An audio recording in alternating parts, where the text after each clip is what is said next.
Amazon France. Donc un truc tout con, Amazon sur les best-sellers, c'est valable sur les téléphones, sur des fringues, sur des chaussures, sur tout ce que vous voulez. Amazon par catégorie, entre 5 et 15% de son assortiment, des produits qu'il vend, sur les best-sellers, reprice plusieurs fois par jour. Donc change de prix fréquemment sur 15%. La fréquence va de 20 à 33 par jour. فما défaut plat, tu trouves des paliers qui ne le sont pas. En fait, Amazon s'arrête sur un produit qui le prix est dans les 600, 500 euros. Amazon, ça lui arrive fréquemment de pricer de 3 centimes, de 5 centimes d'euros, pour une raison toute simple. Marqué à les prix Amazon Prime, que Amazon elle-même vend. Amazon reprice plusieurs fois par jour pour être premier sur le comparateur de prix et pour avoir son produit que Amazon lui-même vend en Prime, premier dans la liste de recherche. Donc quand vous cherchez en général un best-seller chez Amazon, le meilleur prix et le premier produit, c'est pas celui des revendeurs des boutiques qui sont sur Amazon, c'est le prix Amazon lui-même.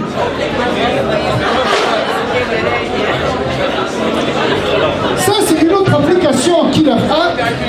C'est la même donnée, mais exposée différemment.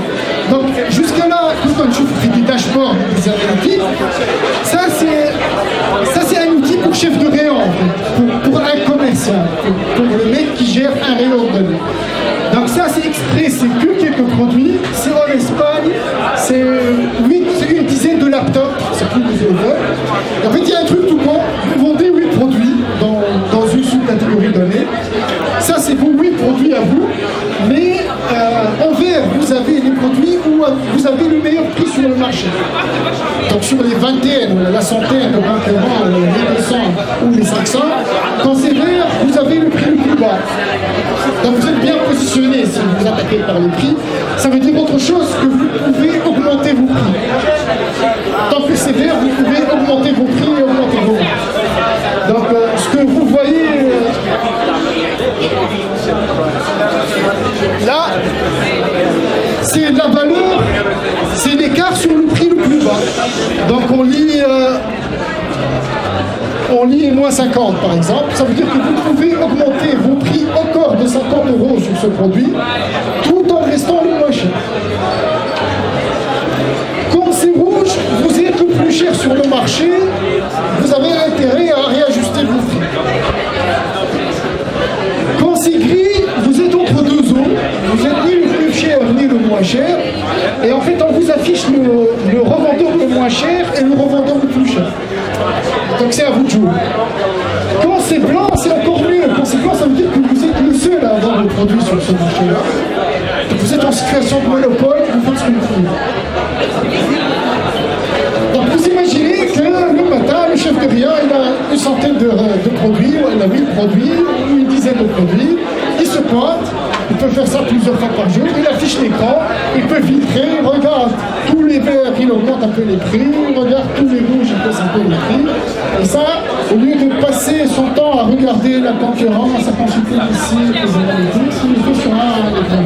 Alors il y a des clients ou des prospects ou des partenaires qui font ça comme ça, et il y a d'autres où ils prennent juste le flux de données qu'on expose en appli et leur boutique en ligne ou leur ERP ajuste automatiquement les prix. Donc on répond, je veux avoir le prix le moins cher sur le marché et je m'aligne à 5 € près ou je m'aligne à 1% ou à 2%. Bien sûr, quand ils ont des outils développés, ils peuvent dire je m'aligne mais je ne descends pas sur telle valeur. Donc s'il a la structure de prix est 1 €, il sait qu'il achète à 100, qu'il y a 50 de frais, qu'il y a 30 de marge, et donc il s'aligne mais il ne baisse pas en deçà d'un certain seuil. Voilà, ça c'est la partie qui est là. Je vais vous donner quelques chiffres benchmark pour nous situer un peu sur la concurrence. Alors quand on s'est lancé sur un marché où il y a moins de concurrence que la data transactionnelle, la data de la demande, la data du trafic, mais où il y a déjà une vingtaine de concurrents dans le monde. Ça, c'est les chiffres clés. On a pris les 2 leaders français exprès parce que c'est le marché le plus proche, mais c'est valable pour la vingtaine de concurrents. Donc, Workit, il a cumulé 100 millions de data points, 100 millions de relevés de prix sur 5 ans. un an et demi, on est à 2 milliards 565 millions. Et ce chiffre-là, il est affiché en direct sur notre site web. Normalement, quand vous connectez au datavor.com, vous allez trouver un autre chiffre où on a augmenté d'un, de 2, de 3 millions. Ça, c'est le chiffre du matin. C'est le chiffre du midi quand je viens. Donc, on a un facteur 25 en termes d'énormité de la base de données, d'énormité des séries temporelles. Sur la couverture, combien de sites on couvre, combien de data sources on a. J'ai pris NetBay 200 sites affichés, annoncés, et nous sommes à un peu plus de 2000. On est à 2000 et des poussières, on est entre 2000 et 2100, on va dire. Et en matière de rafraîchissement, on a un facteur 4 par rapport à pricing qui sont turcs et ukrainiens. C'est un peu ça le topo. Ils font une relève ou deux relèves de prix par jour. Nous, on garantit au moins 4 fois. C'est votre concurrent. Voilà. Si le concurrent vous dit le prix de la veille, moi je vous dis le prix de 14 heures d'il y a quelques heures. Ça c'est les chiffres. Encore une fois, l'idée, c'est pas de dire un produit moins cher, un produit tunisien, un truc facile. C'est pas ça l'idée. L'idée, c'est de dire sur tous les concurrents qu'on a, y compris américains, y compris anglais, on n'a pas froid aux yeux. On met le prix, voire un peu plus cher, mais on offre 5 fois mieux.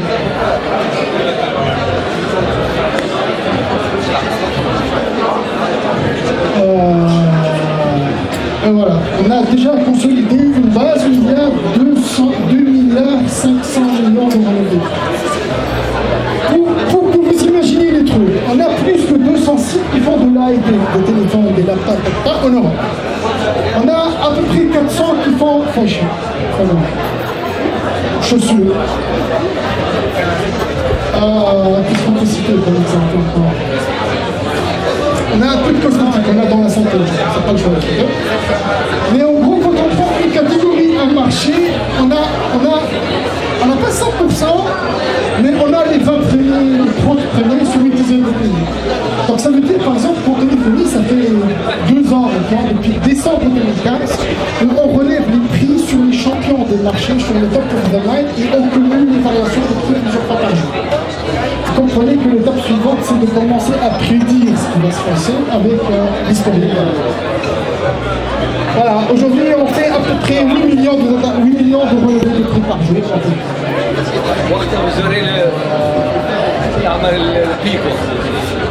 Je pense qu'on peut passer aux questions.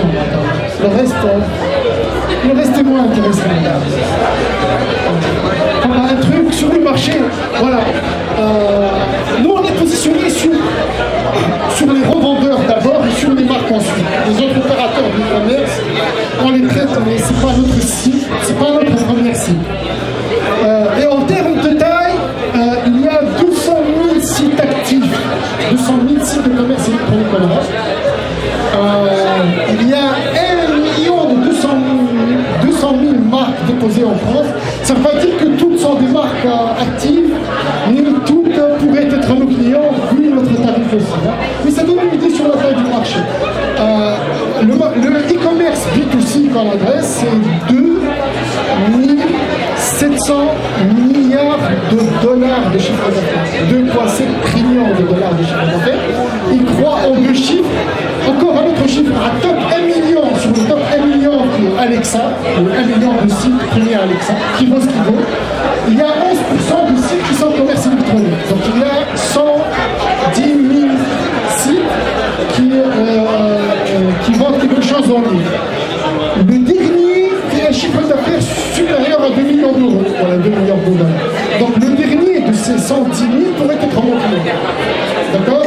Et ces 110 000 sites top de Alexa représentent plus que 1,6 trillion en chiffre d'affaires sur 2,7 trillions de chiffre d'affaires global.